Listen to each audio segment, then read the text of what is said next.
Hey, good morning, and welcome to the Comics Experience Graphic Novel of the Month Club, the Kids Edition, which is always kind of the best edition because kids are our future, aren't they?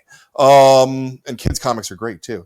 This is April 2023, and we've got a really good book for you this month. One with a lot of action and some really kind of astoundingly photorealistic art. The book is SCURRY. And it is by Mac Smith, and Mac Smith is right there. Hello, Mac. Welcome to the show, buddy. Thanks for having me. Absolutely. How you doing today? Pretty good, actually. It's nice. Yeah?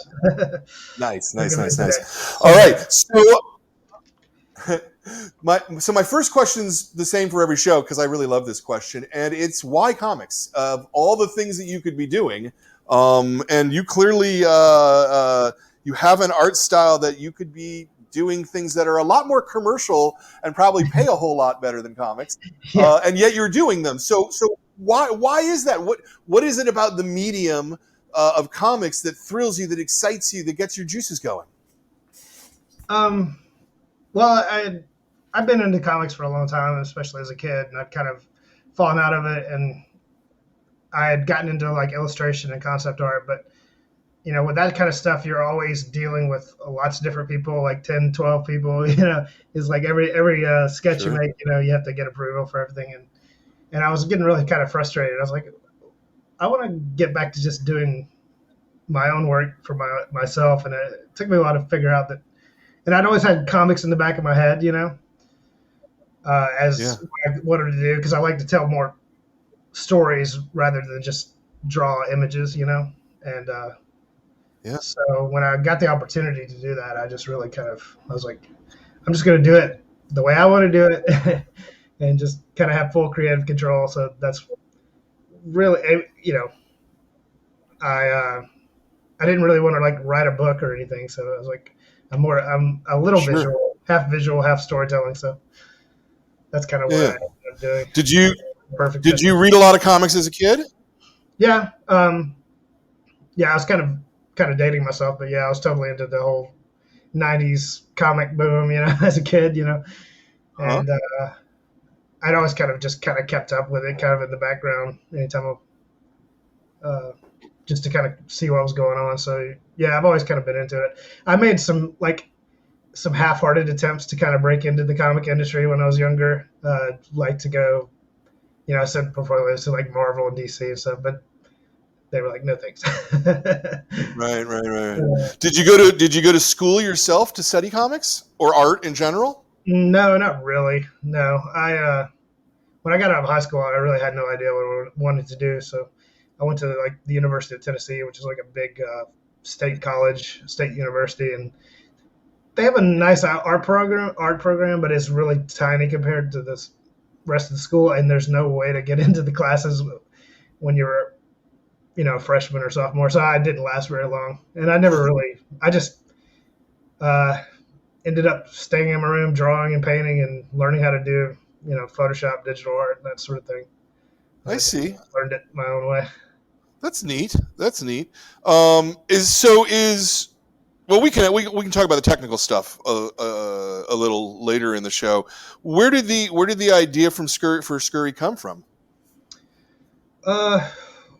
Well, when I first decided to do a comic, I was kind of working on this other idea, but it was kind of this big, epic sci-fi fantasy thing. And I realized that I really had no idea how to do this. So I was still trying to figure out how to do a comic. And I was like, well, I had this other idea, this story about mice, and I was like, let me just try to do that first. And this ended up kind of expanding into this big, epic storyline of its own with all these characters. So I guess that's just what I do, how I write them. But it was kind of based on, I wanted to kind of capture the mood of a lot of like, 80s, kind of dark 80s animated movies and fantasy movies that were they kind of had a certain mood or tone that was kind of, it's not like scary, but it's more like, I don't know, almost nostalgic or something, or kind of creepy, And I really wanted to, those movies really stuck in my head as a kid when I was really young. Even though I couldn't remember the movies themselves, I always kind of had that feeling, and I wanted to kind of capture that whenever I started doing Yeah, this. like what? Like The Secret of Nim or something, maybe. That was a big one. Yeah. A lot of like the Jim Henson stuff, like Labyrinth or Dark Right. Crystal. Sure. Yeah. But even like Disney was going into like kind of dark stuff with like Black Cauldron and you Right. know Yeah. Yeah. there's like the Rescuers and things like that too. Yeah. I'm of the age where like my go probably would have been Watership Down. Boy, Yeah. that terrified me as a child. That was Yeah, I remember watching that one, and I just recently read the book. I'd never read the book before, but I read it like a couple of months ago. And I was like, "This is great." It really does hold up. I was pretty impressed.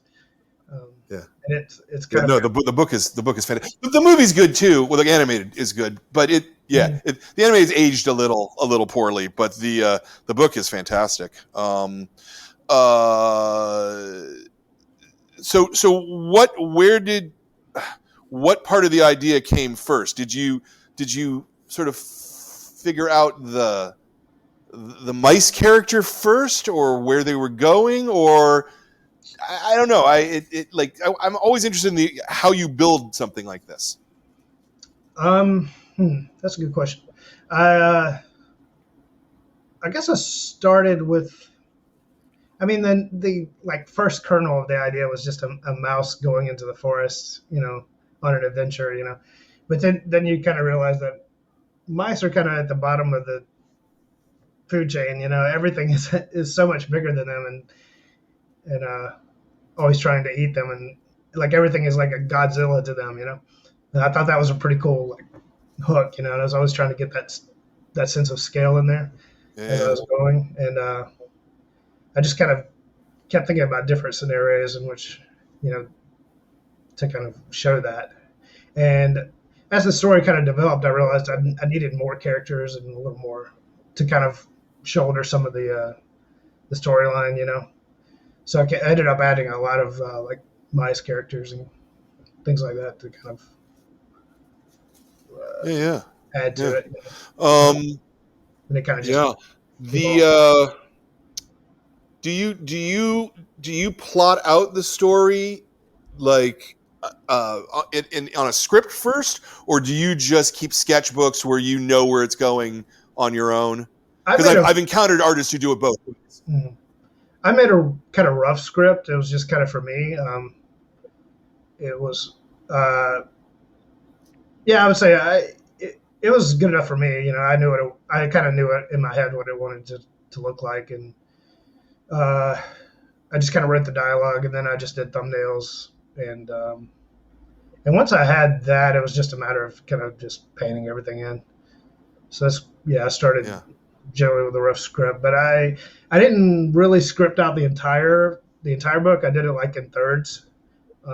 So like the first 100 pages, I kind of scripted out, and I kind of had a vague idea of how I wanted it to go and how it ended. So it kind of took, this is like a 5-year project, so sure, there was a lot of changes and things as it went, and as I kind of learned how to make comics. So yeah. Well, I mean, even from these first pages, I mean, you sure seem to have the sense of timing and space, and the gifts that you need to have to make good comics. What was I going to ask you something in that? Do you work purely digitally, or do you are your thumbnails, do you do them like in a notebook or something, or is everything digital? What's that part of the process like for you? Mostly I just work. Well, the thumbnails I do in pencil, usually just to get away from my desk. Being stuck at a computer all day is not too healthy. So I usually, like in the morning, I'll just go to a coffee shop and plot out the pages on it with a pencil and paper. It's usually really rough and really ugly, but sure. Lately I've started doing more stuff by hand, just to have something physical, and rather than just doing everything digitally. So I'll actually kind of draw out the characters now, and I'll scan those in. It's usually pretty rough, but I'll scan those in, and then I'll just kind of digitally ink it and everything. But once it goes in the computer, it's all digital. So I work mostly in Photoshop. Sure. Yeah. The do you find that that there's an advantage one way or the other, like in terms of the looseness of your line, between physical, like the pencils and the digital inks, or not? Yeah, I guess both kind of have their own little hang-ups and things. Uh, it's kind of hard to explain, but yeah, I would say with when I'm doing the pencil stuff, I have a tiny bit more control, I think, than with digital. But with painting, it's much easier for me to paint digitally than to ever try to do it physically. But in terms of, I can usually when my digital work, that the ink stage or whatever is a little much more fluid.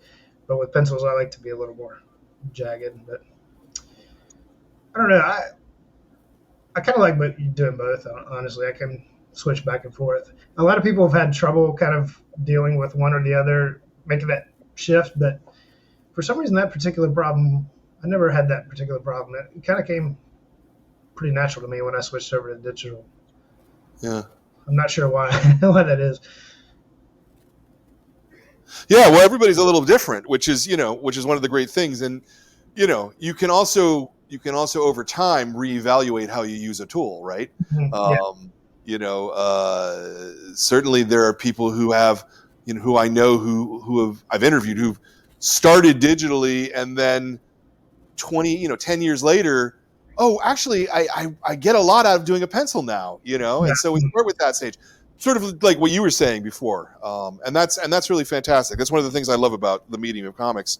When you're doing your thumbnails, how much time are you thinking about sort of the acting of the scene, versus information that you need to communicate? Did that question actually make sense? I don't, sometimes I ask questions and I don't know if they actually make sense or not. Yeah. Well, I usually kind of think about in staging, just where the characters are and how they're interacting with each other, and also the pacing Mm-hmm. of the panels. If it's an action scene, everything needs to be moving really fast. Not a lot of dialogue or anything. And then when you want to slow things down, you can have more dialogue and have more panels on the page, just to kind of slow down the reader a little bit. And I try to keep those things in mind. And also, a big thing is just making sure everything is flowing in the right direction. You have that kind of the 180 rule, where you have the camera on the right on one side of the characters, and you try to keep it that way so it doesn't confuse the reader, where characters are flying in different directions from panel to panel. It gets very confusing. So I kind of keep those things in mind. But yeah, when I'm doing the thumbnails, I'm mainly just concerned with that and just kind of figuring out what expressions, what emotions I need to show in this panel or whatever. But then one of the first things I do when I scan it into a computer is I immediately kind of put the dialogue and speech bubbles in there, just to kind of know where that stuff is, so I know. Because trying to put speech bubbles in later is usually a train wreck for me, because I never make room for them. So I learned to do that really quick now. So, and I'm always tweaking the dialogue as we go. Sure. I'm never satisfied with it, so I'm always changing it right up to the end. But as long as it's in the right place and it kind of gets the main point across, it's fine. At the beginning. In the lettering stage, is this font your handwriting, or is this a commercial font? It's commercial. Yeah. It's kind of an older one. It's kind of hard to find, but yeah, I use that. And I thought about doing. I might do my own font pretty soon, but we'll see. Handwriting is definitely not one of my strong points. I'm terrible at that. Well, you've got a fine enough line when it comes to drawing, so I can't imagine that you shouldn't be able to do both. I cannot write at all. How often do you think about the page turn and about how the eye flows through the page to get you to the next one? Yeah, I try to do that. I try. I guess the kind of the way I think about it is like the page. Each page is like a story beat, right? And usually I'll end it with like a kind of a cliffhanger is kind of a strong word, but something to get the person to turn to the other page. Usually, I don't want to have the kind of finale of that story beat in the middle of the page or something. That's usually it's not as interesting. And there's some kind of like big reveal. Sometimes you want to like time it where it's just where you turn the page over and you see that big shot, the big splash page or whatever. Yeah. So I put a lot of I put a pretty good amount of thought into that about the yeah. Well, no, I mean the story is definitely propulsive, so that that works a lot. So this was a web comic first, yeah. Yeah. When I initially started it, I started as a web comic, just to kind of see if anybody would be interested. I didn't know if this was going to work at all, so I was like, well, I'll just throw it up there for free, and if people really responded to it really quickly, and I did that for about 30, 40 pages, and then I launched a Kickstarter for kind of the first. That book is actually $3 in one, and I did a Kickstarter for the first book with like the first 100 pages of that book, and it was a big success. So I just kept going with it, and I just kept with the webcomic, just kept doing that. And that's how I really built an audience, was just through the webcomic. Yeah. And just how many readers did you peak at? I don't really know. I'm not well. I mean, it's sold a few thousand, but I'm not sure of the exact numbers. Oh, as far as the webcomic. Oh, the webcomic. Yeah. You should know views, right? Yeah, but I kind of stopped looking at it for a while. I was always confused. I have Google Analytics on there, and I have no idea how to read that stuff. But yeah, I think it's had about 1 million or so hits. Wow. So wow. It took a while. That's pretty big. That's pretty big. Yeah, as long as you're posting, if you make a schedule and you just post when you say you are. Even though I was late a few days, but right. You can build it. You can really build an audience that way. And how many pages were you doing a week? 2 pages. I would post 2 pages a week. Wow. Okay. But I had built up about 30 or 40 pages kind of first before I started posting them. Yeah. I did like the first episode or whatever before I ever started posting it. That way, it kind of slowed down over time, but I was able to keep posting things regularly because I had that backlog. So. Yeah. So you said earlier that you had done the first 100 or so pages in thumbnails, the first third approximately. When you got up to the point where you had already done the work, as it were, and you had to start the next section and sort of thumbnail out, I don't know, at that point, did you thumbnail the next 100, or did you just start going kind of 2 pages at a time? It was usually like the 30 pages or so. I would just do that, or maybe a few scenes. I would usually take about scenes. Yeah. Or I was kind of thinking in my head that you can actually break the comic down into like, individual comic book issues, floppy issues. It's about, most of them are about 23 pages, the parts in them. But a few are like longer, but that's how I would generally do it. After that, I would just start just taking it issue by issue. So that makes a lot of sense. And so you were thinking of it as issues then? Yeah, that's kind of how I was thinking about it. I wasn't really sure exactly at what format I wanted to get it printed in or whatever. It didn't really matter to me, but right. I was like, this sounds like a good idea, or something I can kind of keep in my head and organize, Yeah. No, that's smart. That's really good. Yeah, I didn't go through and count. I should have done that. Because I can see when I look at each part. Yep, that's about the same as that, and that one's about the same as that. That's cool. I hadn't realized that. I read the book and I hadn't realized that. Yeah, I try to keep it like a somewhat self-contained story, within each sure 23 things, but it's or at least and so am I then inferring that it actually takes you roughly 3 days a page to do all the painting and all the finishing to get it ready? Yeah, that's about right. But kind of when I was kind of getting to the end of each sort of third of the book, I would kind of go back and edit things, and that might add a day per page or something. But because I was constantly tweaking things even after I finished it. But yeah, I had gotten it down to about two pages a week. Sometimes I could do more, but that was rare. Usually with some of the like more dialogue heavy scenes or whatever, I could usually knock those out pretty fast. But the big action stuff would take longer. Sometimes I'd only do a page a week, but generally about two pages a week. Yeah. And when you needed to do the Kickstarters, I suppose, did that slow down your production because you had to worry about fulfillment and things like that? Yeah. As well, or did you have someone else to help you with that?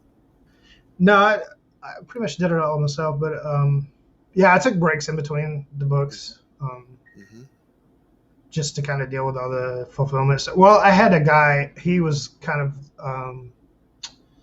he's sort of like a middleman between me and the printer and the stuff like that, and then I also had somebody else ship it, so I tried to offload as much work as I could to other people, and but still it's a lot of work kind of keeping up with all those addresses and customer service and things like that, Yeah. But luckily for me, it all kind of worked out and everybody got their books, so I'm pretty happy about that. That's nice. So how did you start working with Skybound then? Did they see it and come to you? Did you go to them? How did that part work?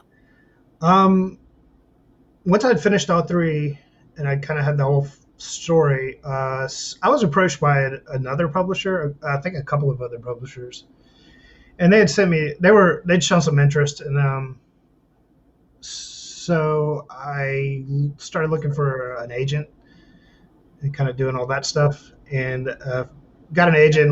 And we started just kind of shopping it around then, just to kind of see if maybe we could find a better deal or arrangement or whatever. Yeah. And I think that's how we kind of discovered Image or Skybound. Yeah. And they were great, man. They were just really cool. They liked the story, and they wanted to, they weren't out like asking for changes or we want to do it this way or whatever. And some of the other and they were cool with rights issues and things like that. And some of the other publishers were like, they want everything. They want your firstborn, and and they want can you change this? Can you change that? But Skybound was really cool, and they were cool to work with. So yeah, no changes at all, or was there anything that they were like? The first few books is minor, but the first few books the font was too small, so I had to actually go back and letter all of those first three parts of the book, which was kind of a pain, but it was worth it, because now it looks a lot cleaner. Sure. But yeah, other than that, it's pretty much exactly how it looks. We also did a new cover for it. So yeah. The one of the things that really struck me about this book, and actually almost made me nervous for picking it for the kids club, is how scary the real world environment is, right? Like, cats are terrifying in this. The mice are all cute and darling, but birds and cats and other predators are predatory in a way. You want to talk about that maybe a little bit? A lot of people ask me if it's like okay for kids, and I've never had any complaints from parents or anything where it's like, oh, this is too much or whatever. Some people are like, it's a middle grade book considering. I mean, it's considered a middle grade book. Middle grade to young adult, I guess. It's kind of in this kind of middle area, and I think it's fine. Like I said, I was kind of basing it on sort of animated movies and things, and there's no like gore, Mm-hmm. you know, Mm-hmm. uh, cursing or anything like that. Some kids might be a little too. It might be a little too much for some, I'm sure, but I think for the most part, it seems to be. Like I said, nobody's ever really come back and said this wasn't inappropriate or whatever. So Yeah. and that's kind of the way I'd always wanted it to be, is where it's more kind of creepy or maybe intense or something, but not like a horror movie or something. Sure. Sure. Um, like, what's your own personal relationship with animals, like cats and birds and things? I mean, do they scare you? No, people ask me if I hate cats and dogs. I'm like, no, I have a dog. He just turned 14, so he's getting up there. But yeah, I've always been a fan of pets. um, but yeah, to a mouse, most of them aren't too friendly. um, and I've lived in some mouse infested houses and stuff before too, so I have a bit of a history with those too. But Yeah, well, real mouse don't look as cute as these guys. It's interesting to me that, and you may disagree with this, but it feels to me like the mice are anthropomorphized, but the rest of the animals aren't.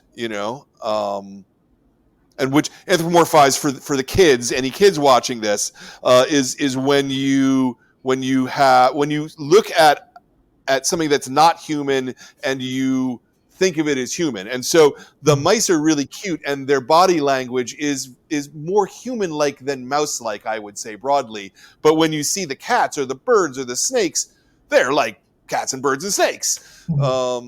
So I guess my question, if there is, I should have a question in there probably somewhere, is what? So was that conscious? And if so, how do you deal with sort of the tension between cute cartoony and scary realistic? yeah, I was definitely conscious because to tell a good story, you kind of need characters that are capable of expressing, showing emotions and expressions and somewhat human looks to them. It kind of, some of the earlier pages, the mice are more realistic, I would say, but I'd kind of gone back and kind of added more of a kind of traditional animated kind of anthropomorphized look to them.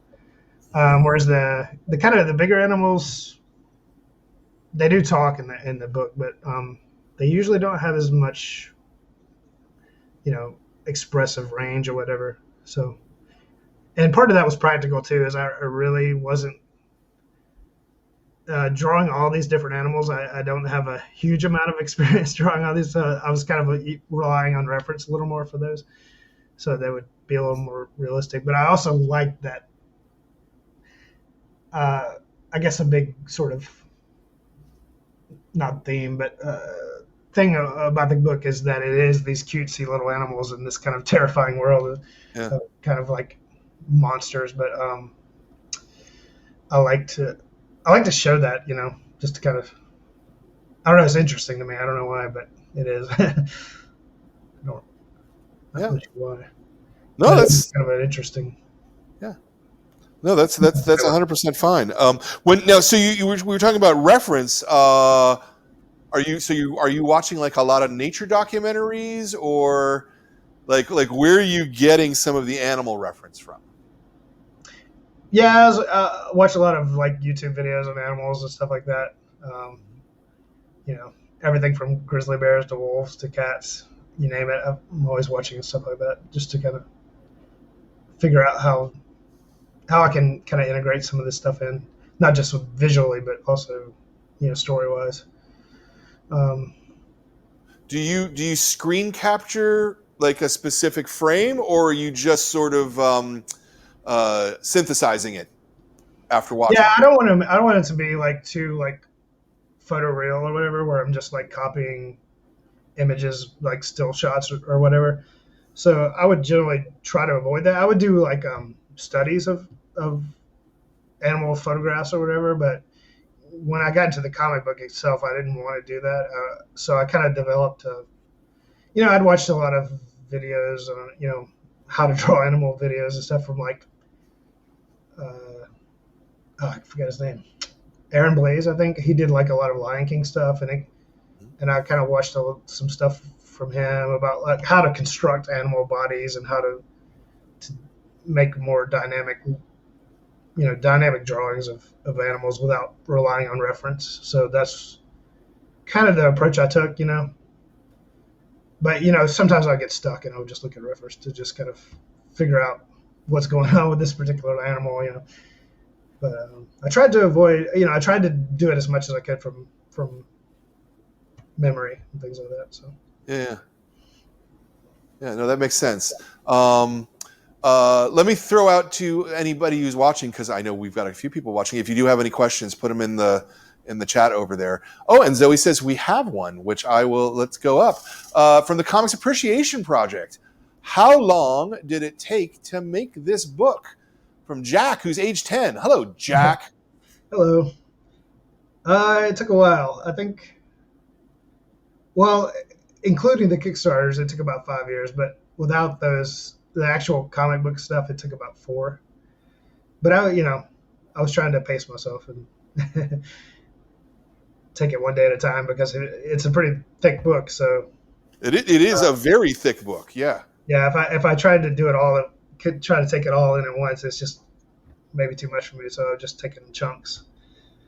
So, but yeah, it ended up taking a while to kind of tell the whole story. Mm-hmm. And is the prequel at the back? Is that just for this edition, or was that also in the? It was in it first appeared in a Skybound number 25. Is kind of an anthology thing. Mm-hmm, mm-hmm, mm-hmm. There were several comics kind of introduced in that one, and that's what I'd done it for, and then we added it to this too. So. Yeah. What? Why did you put the prequel at the back of the book? It's not real. Well, I guess it's a prequel. It happens before, but it's not really related to the rest of the story so much. It's more of kind of like an intro, I guess. I put it in the beginning originally, but then it kind of has some similarities with some of the stuff that happens at the beginning of the book, and I was like, they're just kind of reading the same thing twice, at least the first couple of pages.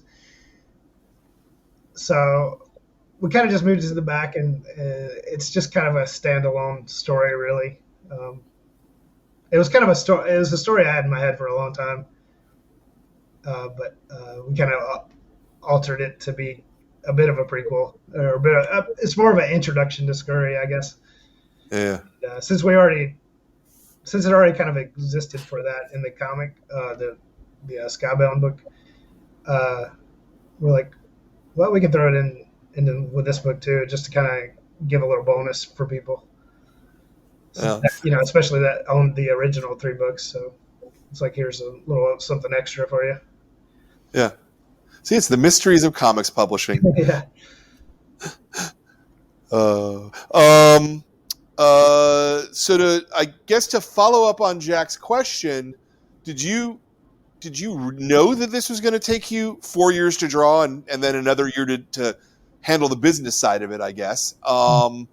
Did you realize that going in first? And answer that one first, and then I'll follow up. Yeah, I think so. I tried not to think about it too much. Like I said, it's not good and saying trying to think about it. But, yeah, I mean, when I got into it, I was just like, it's going to take as long as it's going to take, and it's what I want to do anyway. So, I mean, it can take forever for all I care. Right. So that's kind of how a healthy attitude to have. Yeah. And I plan on adding more books in the future, so it's an ongoing thing. But yeah, I knew it was going to take a long time because it's like fully painted and everything. Yeah. It's a little slower, but I'm trying to get uh, trying to get faster at it. We'll see how they go.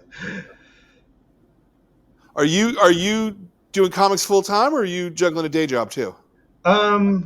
Well, for most of the time I was doing this book, I was just doing the book. That's all I was doing. But Yeah. I I was a concept artist for video games before I started doing this, and I've kind of picked up some of that stuff too, and I kind of do that on the side.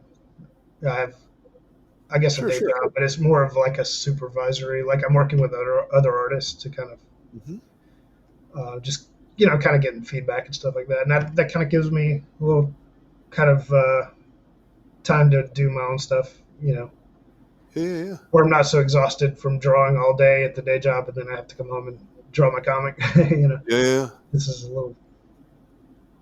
I enjoyed doing that. I like working with other artists. It's really fun, and I've really learned a lot about how to analyze other art and try to figure out what's working, what's not working, both in their art and in my own. So it's been really useful. Yeah. No, that's great. So you said that the intention is to keep going with Scurry.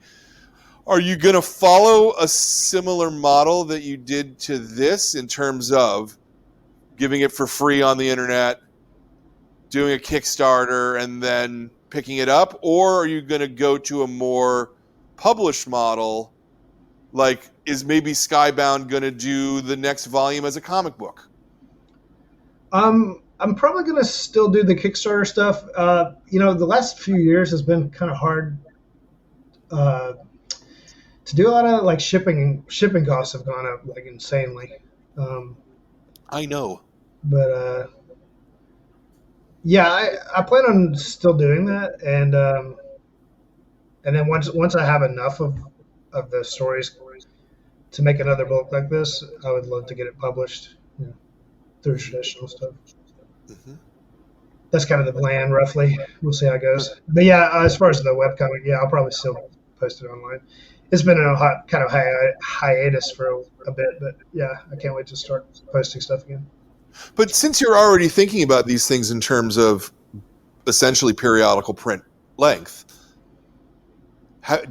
don't you have the interest to find out like if it would work as a comic? Do you know what I mean? Yeah, I mean, I guess, well, yeah, as long as the quality, the printing quality and everything was really top notch, it doesn't really matter to me how it's printed. Yeah. Um, but yeah, I mean, like you said,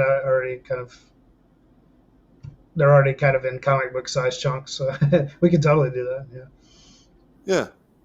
Yeah, because if you're doing 2 pages a week, it'll take you 11 weeks, so it would have to be quarterly, let's say, a Yeah. quarterly comic.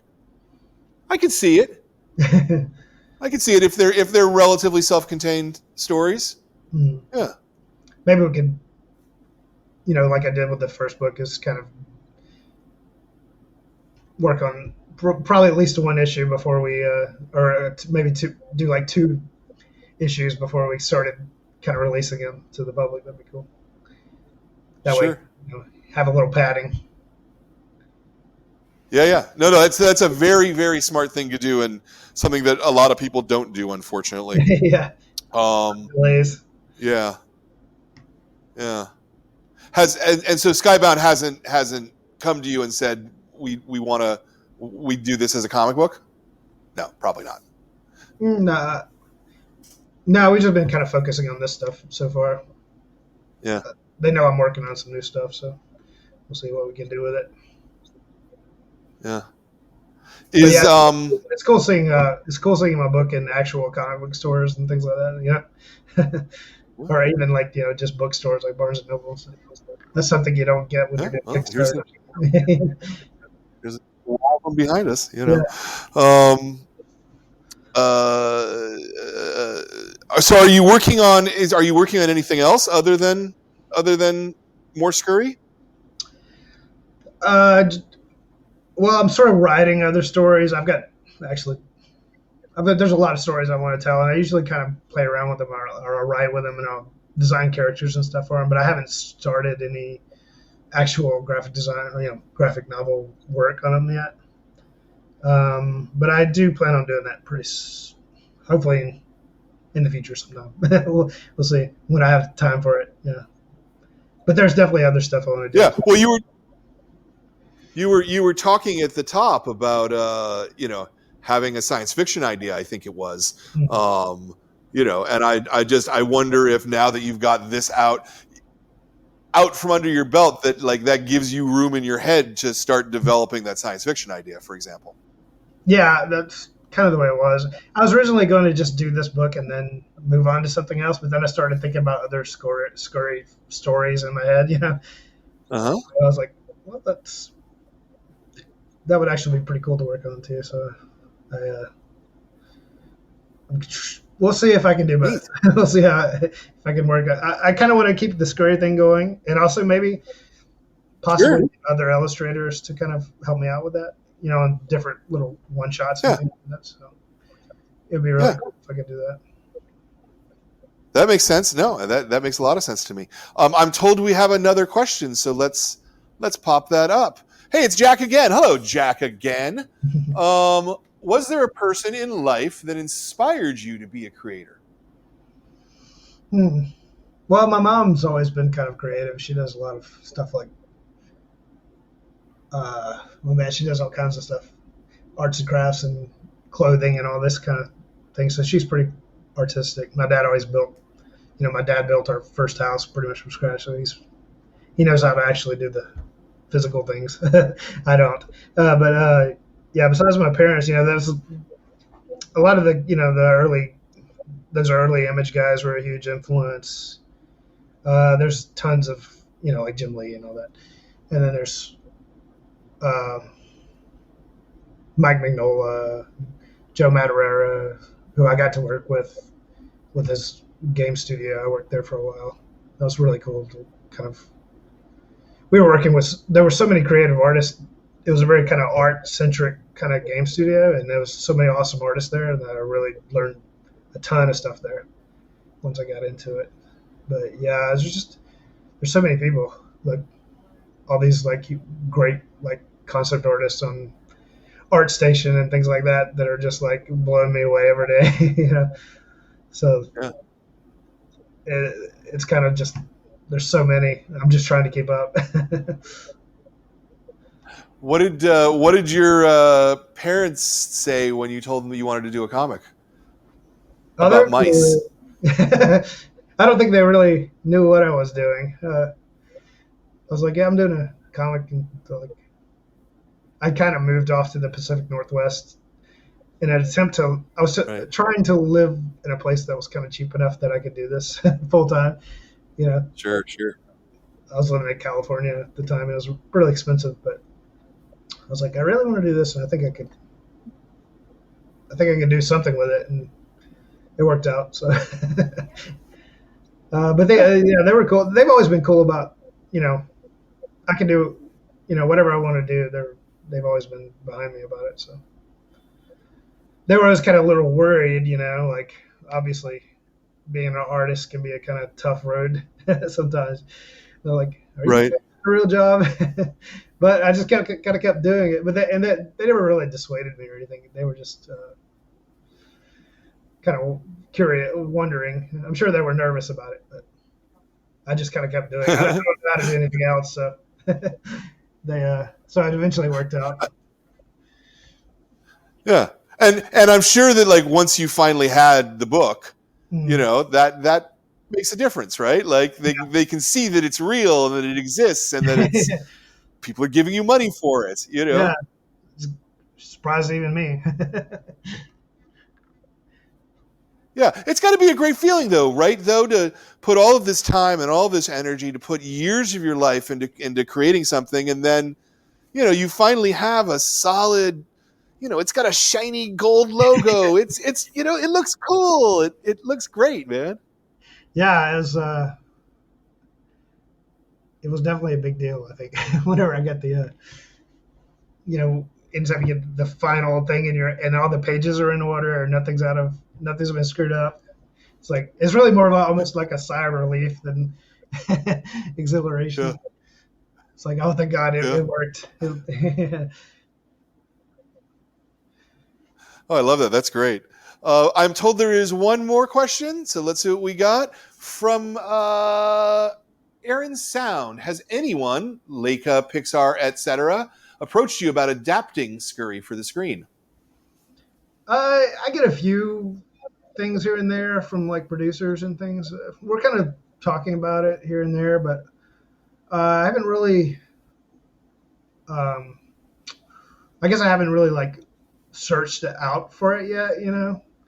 Um, but yeah, Leica is one of my favorite movie studios. That'd be awesome if they wanted to do something. I know Pixar; they write their own stuff, so I don't see that ever happening. But it'd be cool. It would definitely be cool.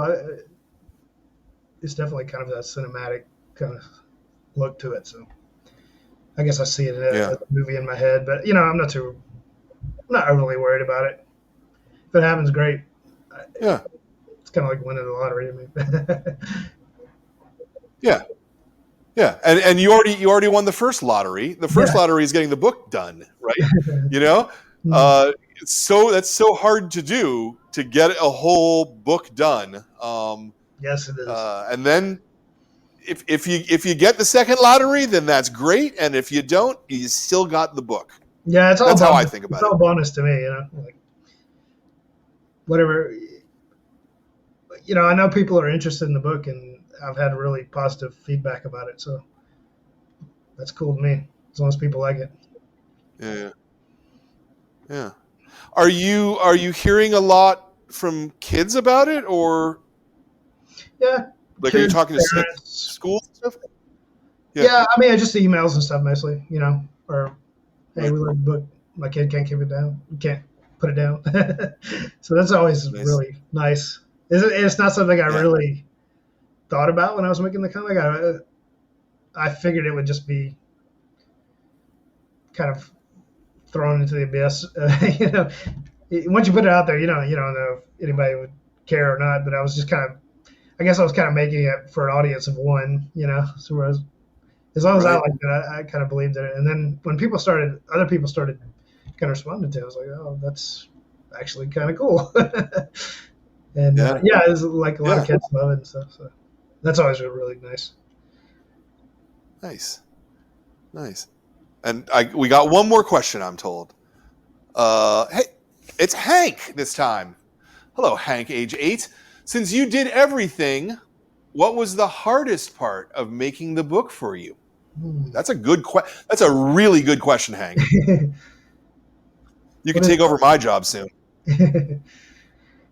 That's a good question. I guess the initial, like, kind of roughing in everything that's kind of the phase that kind of takes the most work and or brain power to kind of get everything laid out right. And I'll kind of constantly redo that over and over again. But once I get past that, once I kind of have everything in place, the actual painting stuff, it takes a while. It's just kind of work intensive, but it's not really. It doesn't take a lot of brain power. I can kind of turn my brain off and just kind of paint. But yeah, the initial figuring out where everything is and trying to get the expressions right and everything. That's probably the longest part.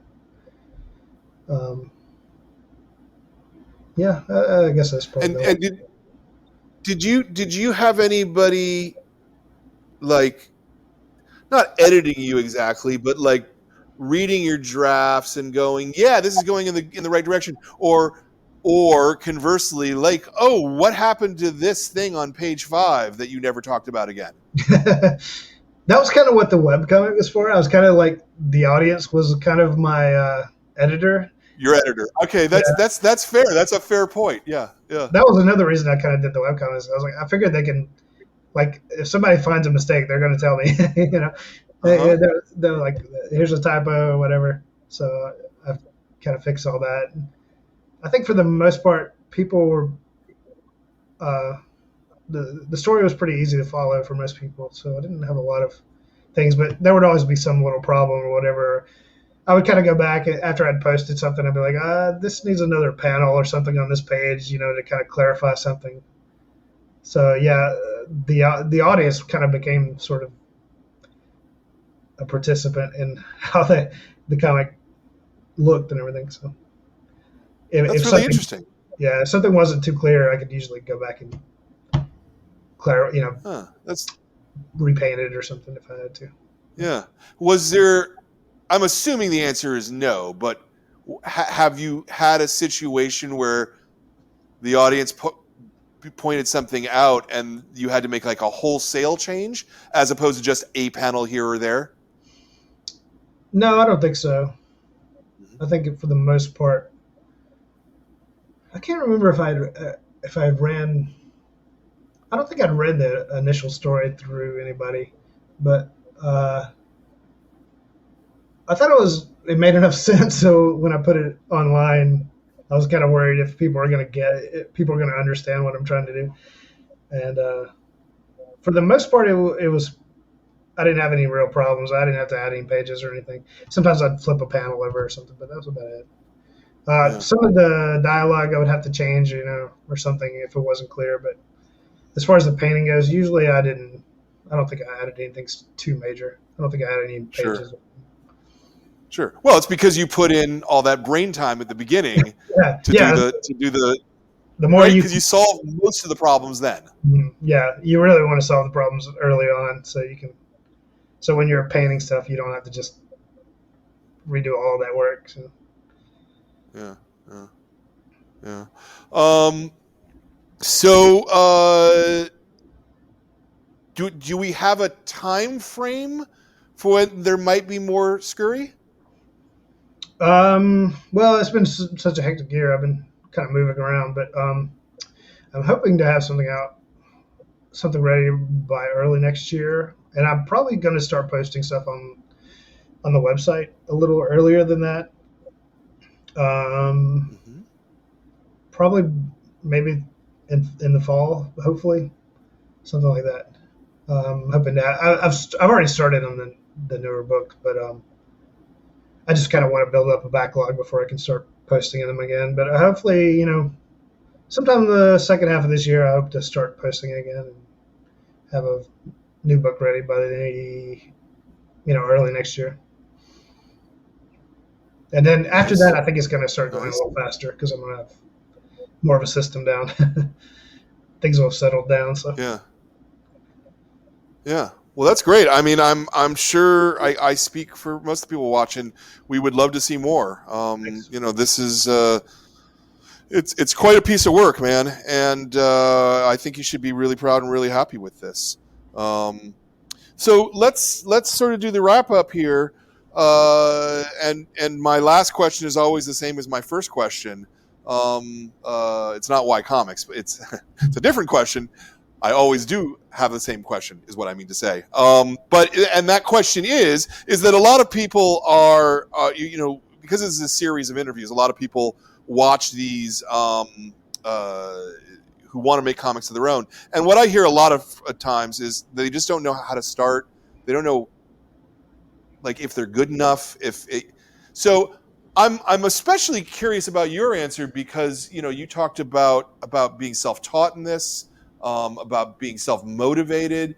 So what's that a piece of advice that you would give that person who wants to make comics, but they're just not sure that they have it? Well, I would say just try it out, just, you got to kind of jump in there and just do it. But, don't put this big, deadline on your lap, where you have to where it becomes work, just have fun with it and don't try to, just try to enjoy it. Like I said, I made this comic for myself just to kind of see if I could do it and just to see if I would enjoy it. So just kind of make the work that you enjoy, and it's so much easier. if you're trying to impress other people or trying to like match some cool style or whatever because you think it'll sell, you're gonna be miserable trying to do it. So if you just do what you know the thing that you actually want to make, that's the way I would. That's the only way I can stay motivated if I'm doing it for me. Yeah. No, that makes a lot of sense to me, man. That's a smart answer. I want to really thank you for coming here and taking the time and talking to us today. Thanks, I appreciate it. Um, uh, oh yeah, I hope you had fun. Yeah, Um, it's nice. and yeah, and this is a well crafted book. And I think it's great for kids. So thank you for making this. Zoe, put me on a 1, and let me do a little housekeeping and wrap up here before we go back to Mac. So if you are sitting at home, as so many of you are, even still this long into the pandemic, I know there's still a lot of people sitting at home. If you want somebody to read, good book. It's gorgeous. Did you look at the inside art? It's like fully painted. It's beautiful. It's really really a nice looking book. It's really swell. So thoroughly recommended. I think we got everything set up so that as you're watching this on YouTube, there's a link to buy it somewhere on the screen or on the side or something. We can't see it in our interface because that's not what we got, but that should be there. And so you could press that button and buy it, or you could go to comicsexperience. The Shopify thing that's been up on the screen a couple times. Anyway, I'm really not very good at this part of the show. I'm sorry. I do want to say what our next shows are. The next show for the Kids Club will be a book called Parachute Kids. This is a really interesting book. It's a book about coming to this country and not being here legally and being a kid. And I think that a lot of you are going to get a lot out of this. This is a very interesting book. So that, and we're going to be talking to Betty Tang about this in the next Kids Club, which is in about a month. And then the Danger's not. Is Danger next? No, not Danger isn't next. Danger is next for the Bell of the Ball. Will you grab me a copy? I'm sorry. I grabbed the wrong book. 2 books from now, we're going to be doing this for the Adult Club. Danger and Other Unknown Risks with Ryan North and Erica Anderson. So you've got a big advance notice that. But next Sunday, we're talking to Mary Costa for Bell of the Ball, the pinkest comic book that you have ever seen in your life. Boy, is this comic pink. So those are the upcoming shows. In the meantime, I want to make a couple thanks here. I want to thank Zoe for running the show today, stepping in at the last minute and helping out here and doing a really good job at it too. I want to thank Jordan, our producer, who does all the backstage stuff at home that you don't see, but we wouldn't have a show without. I want to thank the staff, the aforementioned Zoe, KATT, and Katie, who keep the store running and allow me to sit around and interview cartoonists. I want to thank all the members of the club because this wouldn't exist without you. Please join the club. It's great. If you just like watching the interviews, I mean, you don't have to buy the books. We like if you buy the books because that's how we stay in business. But, subscribe, blah, blah, blah, blah, blah. You know how that stuff works. And most importantly, we couldn't do this without cartoonists like Mac right there.